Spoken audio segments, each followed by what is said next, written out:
William Morrow and HarperAudio present The Phoenix Pencil Company, a novel by Allison King.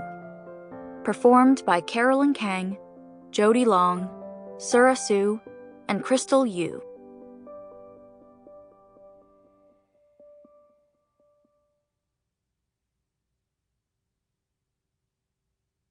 For 外公 and 外婆, grandparents extraordinaire.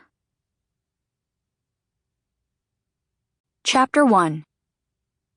From the Diary of Monica Tsai, backed up on 5 servers spanning 3 continents.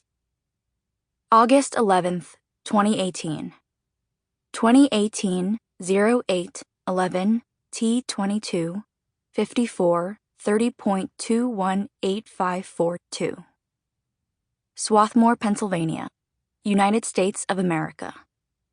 Latitude 39.905846, longitude 75.3562615. I met a girl today who gave me a pencil. It was a real journey to get to her, too. Not only because she lived across the river in New Jersey, and I had to borrow Professor Logan's stupidly nice car, or because she made me nervous, in a heart-racing kind of way, but because I had already been looking for a year. My goal wasn't her or the pencil, exactly. Really, I was trying to help my grandmother reconnect with her cousin, the one she rarely talks about, who she grew up with at the family pencil company back in Shanghai. It all started a year ago, when me, grandmother, and grandfather were celebrating grandmother's 90th birthday at her favorite restaurant, Arby's. I was feeling bummed for a couple reasons. The first being that I was leaving for college in a few days, and every sort of panic was setting in.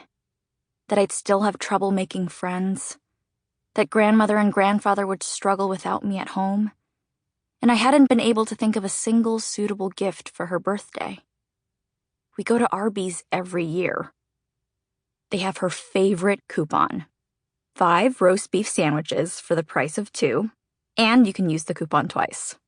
But I was really hoping to do something different, something special for this one.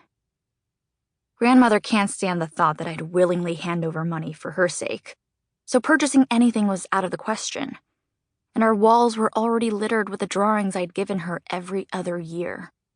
My coupon book of chores also went unused. Then there was the time I tried to cook for her. She watched so nervously as I wielded the knife that my real gift was giving up so she could finally relax. I knew she could tell I was feeling down that day. She's always been able to see right through me. Maybe that's why, as she brushed the sesame seeds that had fallen from her bun onto her napkin, she mentioned Meng. Meng used to flick sesame seeds at me all the time back in the pencil company. It was the most specific detail I had ever heard about her cousin, or the old family business. I had formed this ghostly image of Meng, someone who had once been like a sister to her, who also grew up in the pencil company and lived through 2 wars in Shanghai. And here she was suddenly reappearing, the answer to my predicament. I don't usually press when grandmother speaks about her past. She'll rub the scars on her arm and change the subject to anything other than her cousin, anything other than the pencil company. And grandfather will shake his head just a little bit. But there's clearly a deep love for Meng hidden there, a tender pain. I thought maybe I could help her resolve it. So this time, I pressed. What if I could find Meng? I asked. What if she's still alive? Still in Shanghai, and there's a chance to reconnect? Normally, I don't think grandmother would have agreed. But grandfather gave her this look, and maybe since it was her birthday, she realized she should do something. Or she was feeling sentimental, with me leaving for college and all. Whatever it was, she wrote down the characters for Meng's name. That night, I began my search, not expecting it would take me almost a year to find a lead. Sample complete. Ready to continue?